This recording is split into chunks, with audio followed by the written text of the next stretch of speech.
10 Awful Lessons in Maintaining Mental Toughness. The surprising truth about mental toughness. Hey everyone, welcome back to the channel. Today, we're diving into a topic that's going to flip your perspective: 10 awful lessons in maintaining mental toughness. Now, when we think of mental toughness, we imagine grit, discipline, and pushing through pain. But what if I told you that some of the toughest lessons in building a resilient mind are counterintuitive, even uncomfortable? These aren't your typical self-help tips. They're raw, Stoic-inspired truths that might feel awful but will transform how you face life's challenges.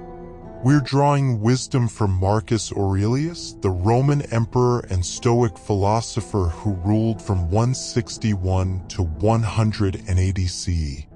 Despite holding one of the most powerful positions in the world, he chose a life of virtue over indulgence, penning his Meditations, a timeless guide to mental clarity and resilience. Over the next hour, I'll share 10 Stoic lessons that challenge conventional wisdom, backed by real-world examples and practical steps to apply them. So, grab a notebook, hit that like button, and let's get ready to rethink mental toughness. Lesson number 1. Your pain is just a thought. Our first awful lesson: the pain you feel is often just a thought you choose to entertain. Marcus Aurelius wrote, "You have power over your mind, not outside events. Realize this and you will find strength." Sounds harsh, right?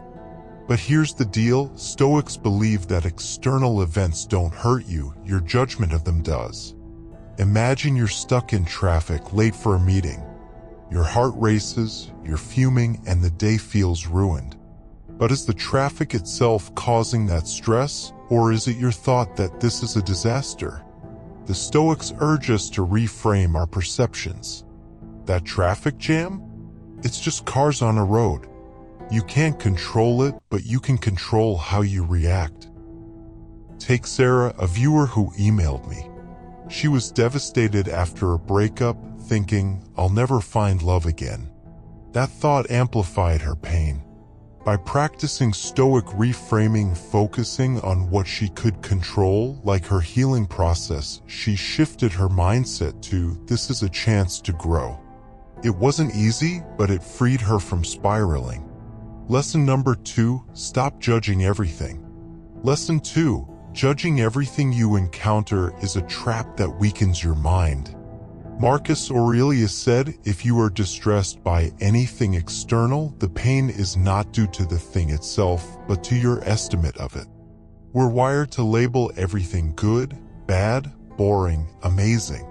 But this habit drains your mental energy and clouds your clarity. Picture going to a party that feels dull. You think, "This is a waste of time," and your mood tanks. But what if you didn't judge it? What if you just observed it as an event with people and music? By suspending judgment, you stay neutral and save your energy for what matters. I saw this with a friend, Jake, who hated his job. Every day he'd rant about how awful his boss was. When he tried a Stoic approach, describing his work objectively, like, "I complete tasks and attend meetings," he felt less overwhelmed. He didn't love the job, but he stopped letting it ruin his day. Lesson number 3, embrace what you can't control. Here's an awful truth: mental toughness means loving what you can't change. The Stoics called this amor fati, love of fate. Marcus Aurelius wrote, "Accept the things to which fate binds you and love the people with whom fate brings you together." It's awful because it asks you to embrace setbacks, not just tolerate them. Say you get rejected for a dream job. Your instinct is to think, "This is unfair." But Stoicism says, accept it, learn from it, and love the challenge it presents. Maybe the rejection pushes you to refine your skills or explore a new path. That's mental toughness, finding meaning in adversity. Consider Emma, who lost her business during a recession. She was crushed but decided to love her fate by seeing it as a chance to start fresh. She took online courses, pivoted to a new industry, and now runs a thriving consultancy. Her acceptance turned a loss into growth. Lesson number 4, your emotions are not your master. Lesson 4, letting emotions rule you is a weakness, not strength. Marcus Aurelius warned, put an end to your hypocrisy, selfishness, and irritability. It's awful to admit, but unchecked emotions like anger or fear can hijack your rational mind. Think about yelling at someone in a heated argument. It feels good for a second, but does it solve anything? Usually, it makes things worse. Stoics don't suppress emotions, they redirect them. If you're angry, channel it into a calm conversation or a workout. If you're scared, use it to prepare better. I worked with a client, Tom, who was terrified of public speaking.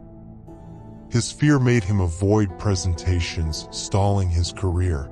Instead of ignoring it, he used his anxiety to over-prepare, practicing speeches until he felt ready.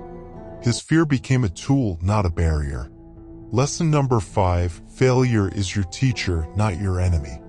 Lesson 5, failure isn't something to fear, it's your greatest teacher. Marcus Aurelius said, the impediment to action advances action. What stands in the way becomes the way. It's awful to embrace failure, but it's the path to resilience. When you fail, a missed promotion, a bad grade, it feels like the end.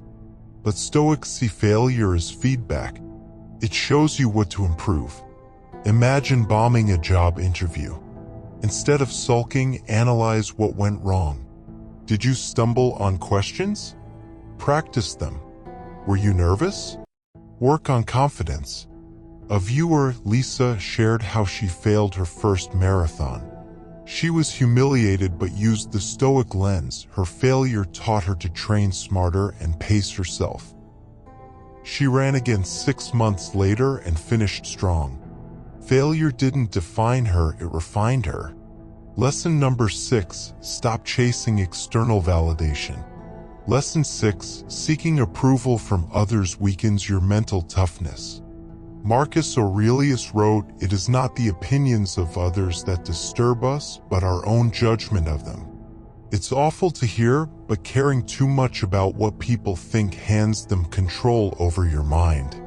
Picture posting a photo online and obsessing over likes. If you don't get enough, you feel worthless. That's giving strangers power over your self-worth. Stoics focus on internal standards, virtue, effort, reason, not external praise. I knew a writer, Alex, who stopped sharing his work because critics tore it apart. He was crushed until he adopted a Stoic mindset. His job was to write well, not to please everyone. He kept creating, and eventually his work found an audience. His toughness came from within. Lesson number 7. Your time is limited, act now. Lesson 7. Mental toughness requires facing the brutal truth that your time is finite.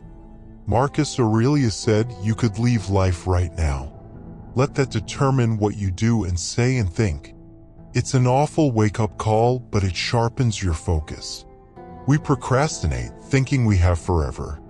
But what if today was your last day? Would you waste it scrolling or arguing over petty things? Stoics use death as a motivator to act with purpose. If you want to start a business, write a book, or mend a relationship, do it now. Take Maria, who dreamed of traveling but kept delaying it for the right time. After a health scare, she embraced the Stoic view of mortality.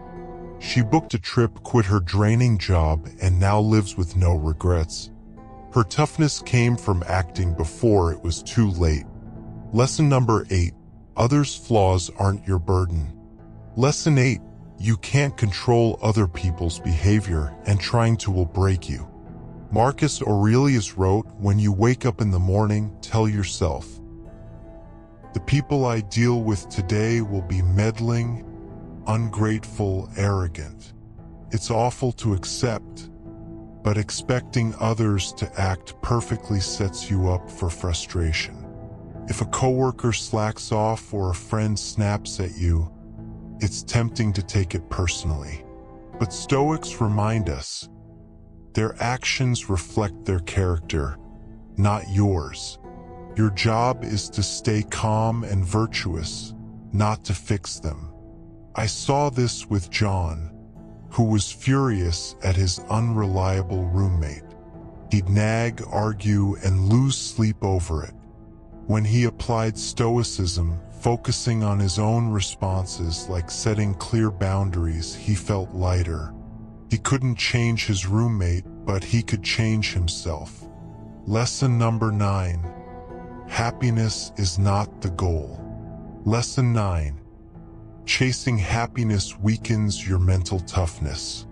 Marcus Aurelius said, "The happiness of your life depends upon the quality of your thoughts." It's awful to hear, but Stoics don't aim for constant joy. They aim for virtue and purpose. Modern culture pushes be happy as the ultimate goal, but that's a trap. Happiness is fleeting, it comes and goes. If you chase it, you'll feel defeated when life gets hard. Stoics focus on living well, acting with wisdom, courage, and justice regardless of how they feel. Consider Rachel, who was depressed after a career setback. She thought happiness was the answer, but therapy and Stoicism shifted her focus. She started volunteering and studying, finding meaning even in tough times. Her toughness grew from purpose, not pleasure. Lesson number 10, the world owes you nothing. Our final lesson, the world doesn't owe you fairness, success, or comfort. Marcus Aurelius wrote, "There is only one thing that causes unhappiness, the belief that you are entitled to something." It's the most awful lesson, but it's liberating. Expecting life to be easy or fair keeps you fragile. When things go wrong, a job loss, a betrayal, it's easy to think, "I don't deserve this." But Stoics reject entitlement. Life is unpredictable and toughness comes from adapting to it. You don't deserve success, you earn it through effort and resilience. Take David, who was passed over for a promotion he worked hard for. He was bitter until he embraced the Stoic truth. He focused on what he could control, upskilling and networking, and landed a better role elsewhere. His toughness came from letting go of fairness. Wow, we've covered a lot. These 10 awful lessons from reframing pain to rejecting entitlement aren't easy, but they're the Stoic path to unshakable mental toughness. Marcus Aurelius didn't just write about these ideas. He lived them, leading an empire through wars and plagues. If he could find clarity in chaos, so can you. Start small, pick one lesson, and apply it this week. Maybe it's pausing before you judge or embracing a setback. Over time, these practices build a mind that thrives no matter what life throws at you. If this video resonated, hit that like button to share it with others. Drop a comment, tell me which lesson hit home or how you're practicing Stoicism. Subscribe for more Stoic wisdom and check out our free Stoic starter guide in the description to deepen your journey.